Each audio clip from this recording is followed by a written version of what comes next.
जो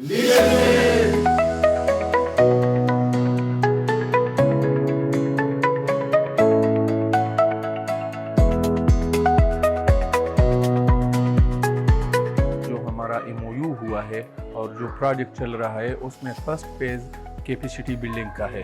उस first phase में ICP का और जो YWC बनी हुई है उनकी कैपेसिटी बिल्डअप हो रही है। जो 6 कैपेसिटी ट्रेनिंग्स हमारी है, ये इसमें पहली ट्रेनिंग है लीडरशिप मैनेजमेंट पे। ये बहुत अच्छी ट्रेनिंग है, इसमें काफ़ी चीज़ें हमने लीडरशिप मैनेजमेंट के हवाले से सीखी, स्पेशली विजन और मिशन के पर्पस और उसके बनाने के हवाले से हमने बहुत कुछ सीखा। जो लीडरशिप के स्टाइल्स है, जो एक लीडरशिप में क्या क्या क्वालिटीज़ होनी चाहिए, ये सारी इन डिटेल्स सीखी भी और प्रैक्टिकल ग्रुप वर्क भी की। हमने यहाँ पर आकर अपनी एक तो स्किल्स सीखने के साथ साथ हमने उसके ऊपर प्लानिंग की और प्लानिंग के साथ हमने उसका एक पूरा अपना एक प्लान बनाया। साथ में हमने ऑर्गेनाइजेशन का भी प्लान बनाते रहे हैं, जो कि हमारे एक्शन प्लान्स बन रहे हैं।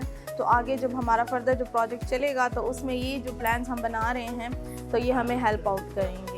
हम लोगों को नहीं पता था कि हम लोग कौन सी लीडरशिप स्टाइल अपनाए हुए हैं। हम लोग ट्रांसफॉर्मेशनल हैं, हम लोग डेमोक्रेटिक हैं, हम लोग एटोक्रेटिक हैं। तो उससे भी हमें पता लगा कि यार हम लोग किस पोजीशन पे हैं और हम लोग का किस वजह से यहाँ तक हैं और आगे क्यों नहीं बढ़े। 8 मॉड्यूल पर मुश्तमिल ये सीरीज़ ऑफ ट्रेनिंग थी और इसमें हमने लर्न किया है कैसे SWOT एनालिसिस एक जनरली इस्तेमाल होता है, एक टेक्निक है। SWOT जो है कि strength, weaknesses, opportunities and threat, ये 4 फैक्टर जो हैं कैसे एक ऑर्गेनाइजेशन को अंडरमाइन कर सकते हैं।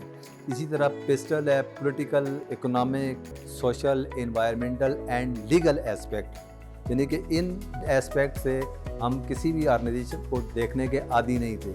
वो एक सेइंग है मौलाना रूम की कि yesterday I was clever, so I wanted to change the world. Today I am wise, so I am changing myself.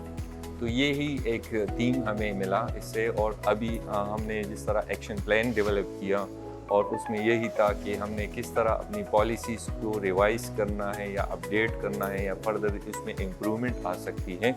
तो वो सब चीज़ें जो है हमने यहाँ पर सीखी।